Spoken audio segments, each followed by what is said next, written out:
Hello दोस्तों, welcome back to Mister Cars. मैं हूं आपका दोस्त प्रदीप कुमार। दोस्तों, आज मेरे पास में इंडिया की सबसे शानदार एसयूवी और सबसे ज़बरदस्त बात दोस्तों ये है कि हमारे साथ में ये स्कॉर्पियन बेस मॉडल है। लेकिन इससे भी खतरनाक बात दोस्तों ये है कि हमारे साथ में है कानपुर की बहुत बड़ी हस्ती सूरज जी, जिनके ऑलरेडी मतलब लोग एक चैनल नहीं मैनेज कर पाते, लेकिन ये 2 से 3 चैनल मैनेज कर रहे हैं, वो भी 1 मिलियन प्लस। हालांकि एक चैनल में तो इनके 2 मिलियन होने वाले हैं। तो सूरज, बहुत बहुत स्वागत है आपका हमारे चैनल में। थैंक यू भाई। और मैं आपका बहुत बहुत शुक्रिया अदा करता हूं अपने चैनल पर एक ओनरशिप रिव्यू के लिए। और अगेन मैं आपकी ऑडियंस के साथ कनेक्ट होने का मौका मिल रहा है, इसके लिए आपका बहुत बहुत धन्यवाद। बिल्कुल, बहुत बहुत मुझे पर्सनली बहुत अच्छा लग रहा है कि आप जैसे मतलब किसी बड़ी हस्ती के साथ में मौका मिल रहा है इतनी बड़ी एसयूवी का ऑनरशिप रिव्यू करने का। और सबसे ज़बरदस्त बात दोस्तों ये है कि Z2 मॉडल जो कि हमें जनरली देखने को नहीं मिलता है, तो आज हमें Z2 मॉडल भी देखने के लिए मिलेगा। तो Z2 मॉडल, इसकी कहानी थोड़ा सा डिटेल में बताइएगा कि ये गाड़ी आपने कब ली थी, कैसा क्या सीन रहा है। सबसे पहली चीज़ मैं आपको स्टार्ट करना चाहूँगा कि गाड़ी आपने यही लेने के लिए सोचा था या और भी कोई गाड़ी आप लेने का प्लान कर रहे थे? बाय द वे, गाड़ियाँ तो मैंने बहुत सारी देखी हैं दोस्तों। और सबसे पहले मैंने किया कि कैरन शॉर्टलिस्ट की थी, क्योंकि जनवरी के आसपास 2022 में वो लॉन्च हुई थी शायद। और किया कि कैरन्स का मामला ये था कि वो 7 सीटर एक एमपीवी थी, और मुझे ये लग रहा था कि एक बड़ी फैमिली है जिनकी, और अगर आप लंबी लंबी ट्रिप्स करते हैं तो किया कैरन्स मेरे को ज़्यादा समझ में आ रही थी। बट क्या होता है कि फिर जून में आती है ये, इसके टीज़र वगैरह आते हैं, big daddy of all SUVs ऐसा कह के उसे ब्रांड किया गया। तो एक तरफ ध्यान गया, और उस समय मैंने अप्रैल में उसको किया कैरेंस बुक भी करा ली थी। प्रेस्टीज मॉडल वहाँ पर मैंने बुक कराया था, और वो काफ़ी ज़्यादा डिमांड पर था वो मॉडल। तो हाँ, ऐसे पे लॉन्च भी हुआ हाँ, था, अच्छा चल रहा था पूरा तो। काफ़ी ज़्यादा डिमांड पे था, और एक बजट रेंज पैक था भाई। मतलब आप कम पैसे में जो गाड़ी मिल रही थी, अगर आप देखोगे आज भी मैं उसकी बहुत तारीफ़ करता हूँ, मुझे बहुत पसंद भी है। लेकिन जब बात महिंद्रा स्कॉर्पियो की आई और बिग डैडी नाम जोड़ा गया कि काफ़ी हाइट है, काफ़ी टॉल है। उस टाइम पे स्कॉर्पियो क्लासिक तो थी, तो हाँ। आपने क्या नज़र उस पे गई थी आपकी?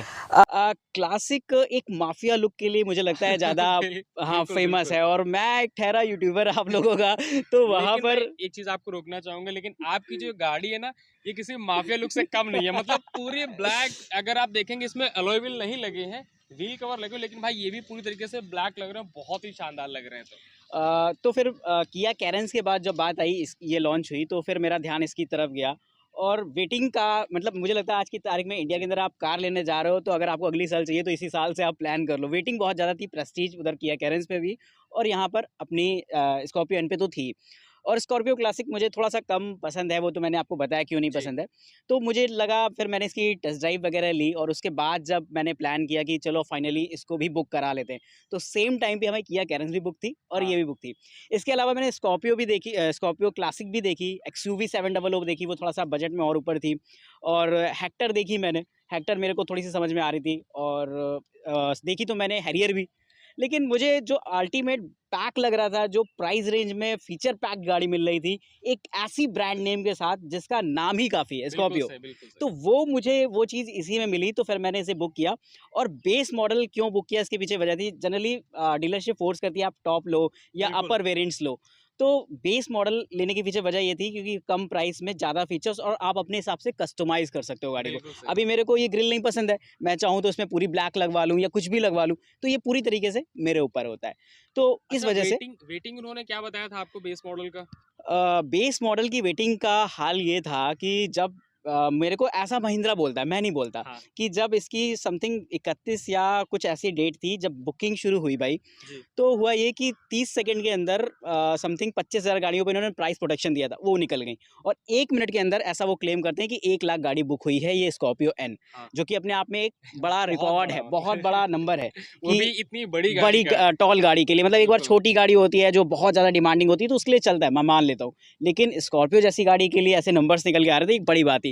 तो एक हाइप क्रिएट भी हुई, और इस वजह से वेटिंग लगभग साल भर के बाद की मिली। बिल्कुल, और बिल्कुल। मेरा जो डेट था वो लगभग 11वें या 12वें महीने के आसपास का था। और उसके बाद भी ये हुआ भाई कि गाड़ी का जो डेट आ गई नियर, उसके बाद फिर 2 महीने एक्सटेंड कर दी। ये बहुत ज़्यादा हुआ। और यानी बेस कि मॉडल तो आपने इस गाड़ी को लेने के लिए कितने महीने वेट किया टोटल पूरा? लगभग मैंने बुक कराई थी जुलाई के आसपास शायद, और मेरे को 5 जून 2023 में ये मिली है, लगभग 11 महीने। लगभग 11 महीने हाँ। पूरा। तो जो आपने ले मतलब बुक किया था, तो 11 महीने वेटिंग करने के लिए तैयार थे पूरा? मतलब देखो, इतना माइंडसेट रेडी कैसे किया डीलरशिप ने आपने? और कंपनी ने तो बोला था कि जल्दी दे देंगे, लेकिन उन्होंने दी नहीं। और उसके बाद भी वो देना नहीं चाह रहे थे, फिर ट्वीट किया आनंद महिंद्रा जी को, उन्होंने फिर उससे संज्ञान में लिया और जो है फिर उनकी टीम ने उसको अरेंज कराया। 10 दिन के अंदर ये गाड़ी फिर उन्होंने पहुंचाई जब वो ट्वीट पहुंचा उनके पास। तो ये एक अच्छी चीज़ थी कि कस्टमर को उन्होंने काफ़ी प्रायोरिटी दी डिलीवरी के पैटर्न में अपने। अच्छा, एक चीज़ मैं पूछना चाहूँगा कि बहुत सारे लोगों का कहना ये है कि जो उन्होंने प्राइस प्रोटेक्शन एक मिनट के अंदर बताया कि काफ़ी सारी गाड़ियाँ उनकी चली गई, 1 लाख मतलब हाँ बुक हो हाँ। गई गाड़ियाँ। तो बहुत सारे लोगों का कहना ये है कि हमें प्राइस प्रोटेक्शन मिला ही नहीं। क्या मतलब आपको लगता है कि ये जेन्युइन था? आपको कितने रुपए का प्राइस प्रोटेक्शन मिला उस टाइम पे? ये जो बात आप बता रहे हो, ये सेम पैटर्न मेरे ऊपर भी जो है आया था कि जब मैंने बुक कराई थी तो मुझे प्राइस प्रोटेक्शन नहीं मिला था। उसमें लिख के आया था price applicable at delivery time. जी। तो मैं भी काफ़ी डिसअपॉइंटेड हो गया और मेरी तो किया कैरेंस बुक थी, तो लगा कि नहीं चलो ठीक है, हटा रहने देते हैं। लेकिन क्या हुआ कि 2-3 दिन बाद जो उन्होंने बताया था कि जिनकी पेमेंट फेल हुई थी, मेरी भी एक बार फेल हुई थी, तो उनको हम प्राइस प्रोटेक्शन दे देंगे। तो कुछ दिन बाद वहाँ पर नीचे लिख के आने लग गया था कि प्राइस प्रोटेक्टेड है आपका। तो सूरज जी, ये आपका डीज़ल है या पेट्रोल है? यार ये डीजल का Z2 वेरिएंट है, और मैनुअल ट्रांसमिशन पे। इस पे सिर्फ मैनुअल ही आता है, वैसे हाँ, Z4 के हाँ, प्लस ही मिलेगा। हाँ। हालाँकि ये बताइए कि इसका एक्स-शोरूम प्राइस उस टाइम पे कितना था? एक्स शोरूम लगभग 12.5 लाख रुपए था, जो इसका पेट्रोल वेरिएंट आता है, उसमें हाँ। 50,000 और कम था। बट स्कॉर्पियो का पेट्रोल में उतना अच्छा मतलब मुझे लगता है कि मामला नहीं है, बिल्कुल सही था वो। तो इसलिए डीजल बड़ी थोड़ा-सा गाड़ी प्रेफर लोग था। थोड़ा डीज़ल ही प्रेफ़र हाँ, करते हैं। प्रेफर करते हैं। तो इस आपको इसमें कितना मतलब डिस्काउंट मिला था? डिस्काउंट बोले तो ये था कि प्राइस प्रोटेक्ट कर दिया एक्स शोरूम पे। हुँ। बाकी जैसे-जैसे गाड़ी का प्राइस बढ़ता गया, तो मेरे लिए प्राइस नहीं बढ़ा। ये वो सबसे उतना ही बेस्ट रहा। पार्ट है लेकिन आपको एक लगता प्रॉब्लम ये आई कि लेट डिलीवरी मिलने से आरटीओ हमारा बढ़ गया। क्योंकि हुआ ये कि जैसे उस समय गाड़ी का जिस समय डिलीवरी हुई लगभग 13 लाख के आसपास पहुँच गया था इसका एक शोरूम।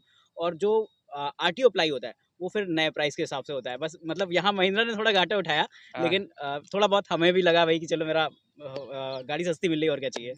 ऑन रोड ये गाड़ी आपको कितने की पड़ी तो? अगर मैं लिटरली बताऊँ, इसका जो बेस वेरिएंट होता है जिसमें इंजन और ये चेसिस पूरी जो बिल्कुल, आपको बिल्कुल। मिलता है सिर्फ और बेस वेरिएंट अगर आप देखोगे, इसकी रॉ फुटेज मैं अवेलेबल करा दूँगा इनको बिल्कुल, बिल्कुल। कि मैं वो यहाँ पे आपको दिखा दूँगा सारी फ़ोटोज़, आप देख लीजिएगा। हाँ, तो वो चीज़ एकदम बिल्कुल सिंपल होती है। कुछ फ़ोटोज़ मैंने इसके यार्ड में जब ये थी तब मैंने ली थी और उस तरीके की ये गाड़ी आपको अगर आप लोगे तो लगभग सवा 14 लाख रुपए के आस-पास मिल जाती है। लेकिन जो सवा 14 लाख रुपए सूरज जी ने बताया, इस इतनी बड़ी गाड़ी के लिए भाई मतलब जहाँ पे ब्रेज़ा, क्रेटा जैसे लोग गाड़ियाँ लिए घूम रहे हैं और ये मतलब बहुत ही शानदार है, बहुत ही शानदार है। जिस तरीके की गाड़ी का लुक है, जितने फ़ीचर मिलते हैं 20 मॉडल में, वो काफ़ी ज़बरदस्त मिल जाते हैं तब। ये चीज़ तो बहुत सही थी। दूसरी बात ये था कि डिलीवरी के टाइम अगर कोई Z2 उस टाइम बुक करता तो उन्हें लगभग यही गाड़ी पड़ रही थी 16 के आसपास। तो ये ओके। सबसे बड़ा था कि वही गाड़ी सेम आपको सवा 14 में मिल रही है और वही आपको 16 लाख कोई और ले जा रहा है। तो आपको इस बात की खुशी हमेशा रहेगी कि गाड़ी मुझे बहुत सस्ती पड़ गई। बिल्कुल सही। अच्छा ये बताइए आपने बाहर से क्या-क्या काम करवाया था इस गाड़ी में?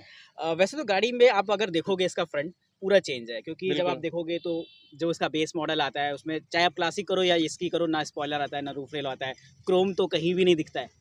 तो उस हिसाब से यहाँ पर मैंने सब ऐड ऑन कराया है। फिर चाहे इसका रूफ रेल हो, स्पॉइलर हो या आगे ग्रिल देखोगे अगर आप, तो उसमें पूरा बिल्कुल। क्रोम वर्क कराया है। और बाकी ये साइड में ये सब क्रोम वर्क कराया है। ये फॉग लैंप आपकी मिसिंग होती हैं, वो शायद आपको Z8 के आसपास ये देते हैं। बाकी ये फॉग लैंप मैंने बाहर से मतलब लगवाई। टोटली आपने पूरा टॉप मॉडल बना दिया है। कोशिश यही की है, बट टॉप मॉडल का ऐसा कोई इंटेंशन भी नहीं था हाँ, टॉप मॉडल बनाने का। बट ये था कि गाड़ी लुक वाइज देखने में अच्छी लगे। अट्रैक्टिव लगे बस। ओके। इंटीरियर में आपने क्या-क्या काम करवाया? इंटीरियर में अगर आप डीलरशिप से कोई भी काम कराते हो तो जनरली आपको काफ़ी कॉस्टली पड़ता है और बिल्कुल। मैं बिल्कुल भी प्रेफर नहीं करता आप डीलरशिप से कराओ। हालांकि क्रोम वर्क में मैं ज़रूर कहूँगा कि आप डीलरशिप से करा लो, क्योंकि वो ज़्यादा अच्छा होता है आफ्टर मार्केट वाला। लेकिन चाहे फिर वो गद्दी कवर हो या आपकी मैटिंग वगैरह हो, वो अगर आप बाहर से कराते हो तो आपको तो वो बहुत ज़्यादा कम पड़ वैल्यू फॉर जाता है। और मनी यही रहता है। सारी चीज़ें मैंने बाहर से कराई थी, बाकी कुछ टोटली खास नहीं। मतलब बाहर से कितने का काम करें, कितना खर्चा आया होगा? अगर हम फॉग लैंप और सारी चीज़ें मिला लें, क्योंकि सबसे कॉस्टली पार्ट ये फॉग लैंप ही है। लगभग 16,000 रुपए के आसपास इंस्टॉलेशन सहित बैठी थी ये। तो लगभग 70 से 80 के अप्रॉक्स इसमें इन्वेस्ट हुआ था। ओके। अब बात करते हैं गाड़ी के बारे में। सबसे पहले मुझे तो ये बताइए कि फैमिली का रिएक्शन कैसा था इस गाड़ी को घर पे जब आई? फैमिली का रिएक्शन तो यही था, क्योंकि किया कैरेंस एक सबके दिमाग में सेट थी। और शुरू ओके। में जब मैं किया कैरेंस से स्कॉर्पियो में शिफ्ट हो रहा था, यानी कि एक एमपीवी से एसयूवी में शिफ्ट हो रहा था, तो सबको थोड़ा दिक्कत हुई कि यार वो ज़्यादा सही है, बढ़िया गाड़ी है किया की, अंदर लग्जरी मिलेगा। और स्कॉर्पियो अपनी लग्जरी के लिए तो बिल्कुल नहीं जानी जाती, वो अपने रफ एंड टक और भौकाली लुक के लिए बिल्कुल। जानी जाती है। कनपुरिया भाषा में तो यही बोल सकते हैं इसको। लेकिन कानपुर में लोग भोकाल ज़्यादा पसंद अब करते बिल्कुल, हैं। बिल्कुल, मेरे दिमाग में माइंडसेट वही था कि किया कैरेंस तो मज़ेदार है, मैंने उसको भी ड्राइव किया है और बहुत स्मूथ है वो भी। वो मैं पेट्रोल भी ले रहा था, अच्छा। लेकिन मुझे लगा कि ये अगर आपको थोड़ा सा रनिंग करना है, चूंकि यूट्यूब का काम था, तो मैं व्लॉगिंग प्लान कर रहा था कि बहुत समय से, तो मुझे लगा बढ़िया जाएंगे लद्दाख लेके इसको तो फिर मुझे लगा ये ज़्यादा सही है। तो इस वजह से कहीं ना कहीं हमारा प्रेफरेंस यही बनी। और फैमिली को क्या है, वो धीमे धीमे सब एडजस्ट हो जाते हैं, उनको कोई अच्छा, नहीं होता। फैमिली को, जब फैमिली की बात आ रही है तो फैमिली को मतलब सिटिंग स्पेस, कंफर्ट के मामले में फिर वो कैसी लगती है देखो, गाड़ी मेरी तब? फैमिली में 4 लोग हैं टोटल फिलहाल हाँ, अभी, और इस हिसाब से 7 सीटर गाड़ी है, बहुत स्पेस मिल जाता है, और पीछे डिग्गी को आप सीटें फोल्ड करो, सामान रख लो, बहुत प्रॉपर जगह मिलती है। चढ़ने लेकिन उतरने में दिक्कत तो नहीं होती है हाँ, ज़्यादा? उसके बारे में भी बात करेंगे, लेकिन अब स्पेस की बात हुई तो मैं बताऊँगा। लेकिन जनरली जब मैं ट्रिप्स पर गया हूँ और इसमें प्रॉपर 7 लोग बैठे हैं, जी। तो पीछे वालों ने सबसे बड़ी कंप्लेंट जो की है, वो की है कि उनको एसी की बहुत प्रॉब्लम होती है। गर्मी रेयर के महसूस। मौसम में एसी बिल्कुल भी पीछे तक नहीं पहुँचता है, और वो हमेशा पूरे रास्ते भर चिल्लाएँगे, भाई एसी तेज़ करो, एसी तेज़ करो। कितना भी आप तेज़ कर लोगे, पीछे तक प्रॉपर एयर फ्लो नहीं है। तो वो सबसे बड़ी दिक्कत है, बाकी स्पेस का पीछे भी कोई इश्यू नहीं है। ओके, मीन्स गर्मियों में बस एसी का थोड़ा-सा प्रॉब्लम हाँ, आएगा, वो रेयर साइड में तब। हाँ, रियर लेकिन साइड। क्या मेड में और आगे में कोई प्रॉब्लम रहती है? नहीं, बाकी एसी इसका बहुत इफ़ेक्टिव है, आप चाहे फ्रंट का ले लो या मिड का ले लो, बहुत प्रॉपर काम करता है, बट वही पीछे वाला इश्यू है, बाकी एसी में तो कोई दिक्कत नहीं है। अब अगर बात की जाए चढ़ने उतरने में फैमिली को, उसमें कैसा है? हाँ, उसमें चूँकि एक तो होता है ये है कि आप मेरी भी हाइट देखोगे तो गाड़ी हमारी हाइट से बहुत ऊपर है, तो जनरली चढ़ने उतरने की तो प्रॉब्लम थी, बट इसके लिए फिर मैंने साइड में फुटरेस्ट लगवा दिए, और वो काफ़ी बेहतर था। मुझे लगता है कि एक आपको, जैसे आप थार अगर आप हाँ, चढ़ोगे तो उसपे आप क्या होता है, पहले पैर रखते हो, फिर पूरा आपकी बॉडी ऊपर जाती है, और बिल्कुल। फिर आप चढ़ते हो एकदम रथ में जैसे चढ़ा जाता है। तो वही मेरा भी स्टाइल है, मैं इसमें as a sedan, as a hatchback नहीं चढ़ता, फिर बिल्कुल। मैं थार के स्टाइल में चढ़ता हूँ कि पहले पैर रख लो, चढ़ लेकिन जाओ, ये फिर फ़ील भी चढ़ो। अलग ही दे देती है पूरा। बिल्कुल, बिल्कुल, भौकाल में तो कोई कमी नहीं है इस गाड़ी में, और सबसे बड़ी बात है black colour. Black colour maintenance ज़रूर माँगता है, लेकिन मेरी पर्सनल ओपिनियन ये है कि अगर आप थोड़ा भीड़ से हटना चाहते हो, हाँ। स्कॉर्पियो लेना तो ब्लैक लेना, व्हाइट तो बिल्कुल मत टच करना। तभी भोकाल मिल पाएगा अच्छे से। अब अगर बात की जाए गाड़ी की ड्राइविंग के बारे में, तो आप मुझे थोड़ा-सा बताइए कि इसका जो इंजन है, जैसे कि ये 20 मॉडल है, हाँ। थोड़ा-सा मतलब इसमें बीएचपी कम मिलती है, तो ये पावर के लैग तो नहीं करता है कभी? हाँ, इस बारे में मैं थोड़ा-सा कहूँगा कि इसमें 2 इंजन ऑप्शन थे, एक बिल्कुल, हाँ। 170 बीएचपी, एक 130 बीएचपी, और Z4 ऑटोमेटिक में जाती है, Z4 के ऊपर जाती है Z6, Z8 वगैरह में। तो वहाँ तो पे मेरे को मतलब 170 बीएचपी का इंजन मिलता, बट मैं एक ड्राइविंग के केस में मेरा जो था, मैं मेरी फर्स्ट व्हीकल है मेरा, तो मेरे को पावर उतना भी नहीं चाहिए था, जितने में मतलब बहुत ज़्यादा ऑफ-रोडिंग का कोई सीन नहीं है, बाहर बहुत ज़्यादा कोई ऐसा सीन नहीं है कि बिल्कुल निकल जाना है। तो एक था कि क्लासिक वाला इंजन इसमें बिल्ड है, हाँ, तो मुझे लगता है कि क्लासिक भी आज की तारीख में काफ़ी अच्छी मानी जाती है, पावरफुल मानी जाती है। बिल्कुल, तो मुझे एक बिल्कुल। अंदर से था कि क्लासिक वाला इंजन है, ठीक है, मेरे लिए बहुत है, क्योंकि मेरे को बहुत रेस नहीं करनी है, बहुत स्पीड नहीं बढ़ानी है, तो बहुत सही रहता है। लैग की बात आती है तो वो ये आती है कि चूँकि डीज़ल है, तो शुरू में लैग मिलता ही है, सेकंड गियर तक तो थोड़ा पैडल आपको टफ करना पड़ता है। फिर उसके बाद जहाँ थर्ड गियर पड़ता है, तो फिर गाड़ी स्पीड अप हो जाती है, और चूँकि इसमें मुझे लगता है गाड़ी का वेट भी आपको फ़ील होगा, जब आप बिल्कुल। सेकंड गियर तक रहते हो, अच्छा, कि लगता है कि गाड़ी अपने आप को खींच रही है। इतना वज़न फ़ील होता है गाड़ी में, और 5 स्टार रेटेड तो है ही है, आपको तो पता ही होगा। तो वो पता भी चलता है कि महिंद्रा ने इसमें लोहा बिल्ड किया है। तो सिटी में चलाने में थोड़ी-सी प्रॉब्लम भी होती होगी आई थिंक? सिटी में चलाने में प्रॉब्लम ये होती है कि मेरी हाइट है 5'2", और चूँकि जो मेरी सिटिंग पोज़ीशन होती है वो काफ़ी नीचे चली जाती है। जी, लेकिन जनरली जो आप अगर बैठोगे इस पे, हाँ। तो आपको बोनट ये शो होगा, बिल्कुल, हाँ, मैं और तो मुझे तो दिखता है इसलिए हाँ, आराम से तब। पूरा दिखता है, लेकिन हाँ, मेरे को जनरली नहीं दिखता, मैं तो अंदाज़ से ही चलाता हूँ। हाँ। तो मुझे प्रॉब्लम होती है, लेकिन मेरी हाइट से अगर कोई ऊपर है तो उसे बिल्कुल प्रॉब्लम नहीं होती। मैं वैसे अगर बात की जाए गियर के बारे में और क्लच वगैरह के बाद, जैसे आपने बोला फर्स्ट सेकंड में बड़ा थोड़ा-सा टफ हाँ। रहता है, तो क्या वो सिटी में थोड़ा-सा हेक्टिक लगता है मतलब? सिटी के अंदर थोड़ा-सा हेक्टिक तो नहीं, बिल्कुल नहीं लगता है। इसके पीछे रीज़न ये है कि गाड़ी काफ़ी वेटेड है, और सेकंड और फर्स्ट गियर पे बहुत कंट्रोल्ड रहती है। अगर आप ओके। जाम में हो, bumper to bumper bumper traffic पे हो, तो कोई दिक्कत नहीं आएगी। आप फर्स्ट गियर पे आराम से क्लच छोड़ के चलाओ, बहुत धीमे-धीमे ही रेंगती है वो। अब बात की जाए सबसे जो मेन मतलब काफ़ी लोग इंतज़ार कर रहे होंगे, वो है इस गाड़ी का माइलेज। तो भाई सबसे पहली चीज़ बताइए माइलेज कि से पहले भाई माइलेज मैं कितना मिल हाँ, देती है? माइलेज से पहले मैं एक पॉइंट और डिस्कस करना बिल्कुल, चाहता बिल्कुल, हूँ आपसे। बिल्कुल। इस गाड़ी में आपको मिलती है हाइड्रोलिक स्टीयरिंग। अगर आपने अभी चलाई होगी हाँ, थोड़ी-सी, तो आपको टाइट बिल्कुल, लगी बिल्कुल, होगी। बिल्कुल। और जो इसके अपर वेरिएंट्स हैं, और जो इसका पेट्रोल वेरिएंट है, हुँ, मतलब Z2 का ही जो पेट्रोल है, उसमें भी आपको इलेक्ट्रिक मिलती है। अब महिंद्रा ने इतनी नाइंसाफ़ी डीज़ल वालों के साथ की होगी, ये मुझे नहीं पता, लेकिन इसमें हाइड्रोलिक देके कहीं न कहीं थोड़ा-सा ड्राइव को टफ लगता है। थोड़ा-सा वो बनाया है। अब जनरली जब आपको शार्प टर्न लेने होते हैं, तो फिर आपको थोड़ी ताकत लगानी पड़ती है, इस पे लोड आता है। तो वो हाइड्रोलिक तो मुझे कहीं न कहीं थोड़ा-सा प्रॉब्लम इसमें दिखाई दी तो है। ये चीज़ आपको प्रॉब्लम लगती है तब। हाँ। यानी कि अभी तक वैसे 2 प्रॉब्लम निकल के आई हैं। एक तो सबसे पीछे हुँ, एसी का इश्यू, हुँ। और आपने बताया हाइड्रोलिक जो आपका स्टीयरिंग व्हील है उसका इश्यू लगता है। तो सूरज जी ये बताइए कि आपने अभी तक इस गाड़ी को कितना चला लिया है? लगभग 8,500 9,000 किलोमीटर के अप्रॉक्स ये पहुँचने वाली है और ओके। इस दौरान मैंने ही प्रॉपर नहीं चलाया, ड्राइवर ने भी काफ़ी हद तक इसे चलाया, लगभग 3-4 हज़ार किलोमीटर उसी ने खींचा है। अच्छा। बट ज़्यादातर सिटी के अंदर जो रनिंग रही है वो मेरी से ज़्यादा रही है और माइलेज का इसमें बड़ा ही अच्छा खेल है।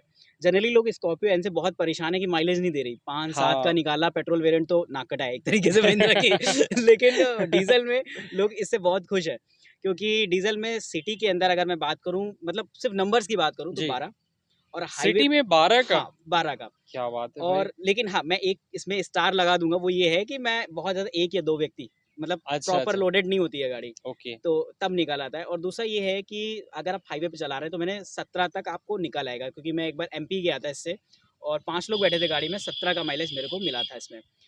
हाईवे पे 17 का माइलेज ये गाड़ी आपको दे देती, जो कि बहुत बड़ी बात, बिकॉज़ अ, लिटरली मतलब एक पॉइंट मैं और इसमें डाल बिल्कुल, देता हूँ बिल्कुल। कि लास्ट वीक मैं गया था इससे उन्नाव ओके। कानपुर उन्नाव लगभग 37 किलोमीटर की मेरी रनिंग थी। जी। मैंने माइलेज रीसेट कर दिया था इसका और आप ट्रस्ट नहीं करोगे 21 लिख के आ रहा था।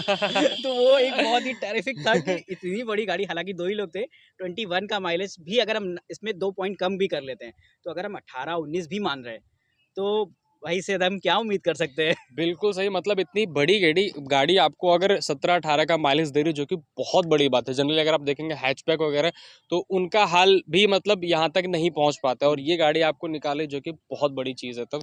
तो माइलेज अगर आप डीज़ल के लिए लेने का प्लान कर रहे हैं, तो 17-18 तक आपको मिल जाएगा और सिटी में तकरीबन 12 तक मिल जाएगा। हाँ, ये अच्छा, लेकिन ऐसा डीज़ल में ऐसा तो नहीं कि 8-9 का रहेगा? नहीं, बिल्कुल ऐसा 8-9 का तो जब शुरू में आई थी तो हफ्ता भर तो 8-9 रहा था। अच्छा। उस समय काफ़ी टाइट भी चलती थी क्योंकि गाड़ी खुला नहीं था इंजन। लेकिन उसके बाद से 12 से कम मेरे को बहुत रेयर है कि मिला हो।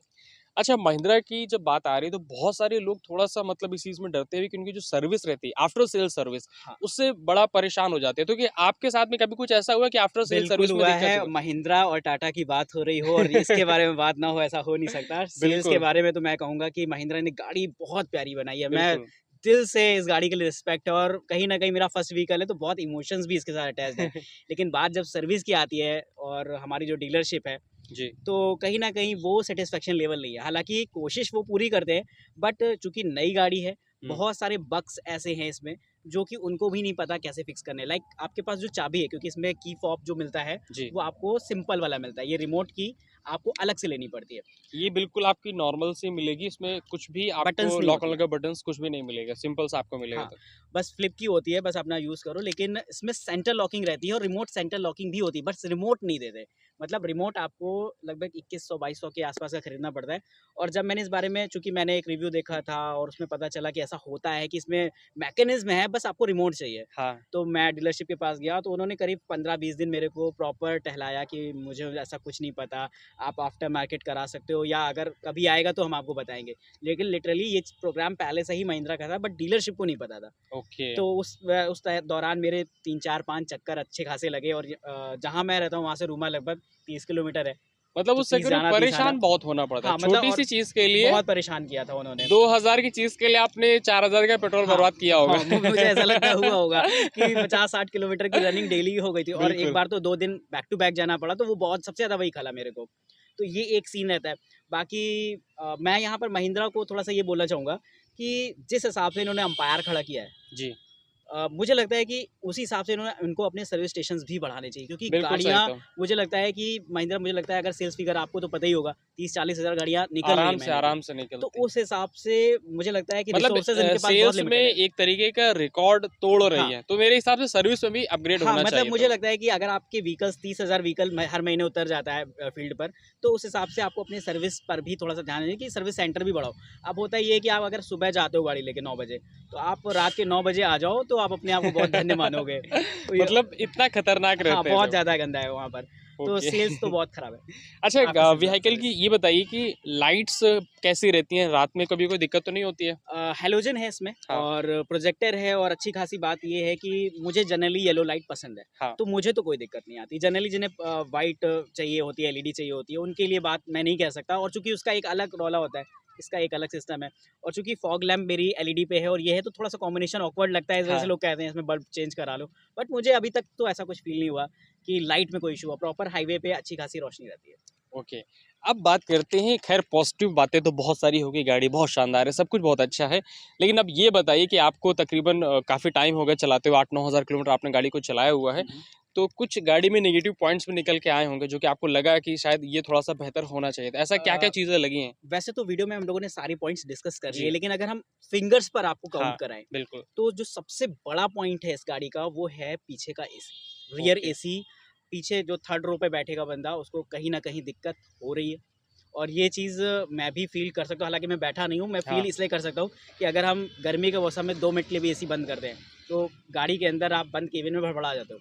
तो वो पीछे वाला फ़ील करता होगा। बिल्कुल सर, पीछे एक तो तो कुछ भी नहीं है कुछ तब। भी नहीं है, मतलब नॉर्मल फ़ैन भी होता तो शायद होता है। और मैं एक फ़ोटो भी मैंने देखी थी, उसमें क्या था, एक बंदे ने वो फ़ैन आता है जो डीसी वाला वो लगा लिया था अपना। तो इस तरीके की स्थिति है बैक वालों के लिए, क्योंकि जो ओके, इसकी सीट्स है काफ़ी ऊँची है, तो पीछे एयर फ्लो उतना अच्छा नहीं हो पाता। तो या ये एक मेजर प्रॉब्लम है हाँ, तब। ओके, और इनका जो बीच का एसी है वो नीचे की तरफ है, लेग पर है, हाँ, तो उसका फ्लो से बीच वालों को तो मज़े हैं। और या तो इसका रूफ पर होता तो सबसे बेहतर होता कि पीछे वाला जैसे कंफर्टेबल इनोवा होगा। वगैरह में दे देते किया तो। कैरेंस में एक सबसे अच्छा मेरे को एडवांटेज यही लगा था कि 6 लोग हैं, 6 एसी हैं। पूरे सबके ऊपर अपने-अपने लगे हैं, अपना कंट्रोल करो। जो एक सबसे ज़्यादा मुझे अफ़सोस हुआ, वो एसी का हुआ।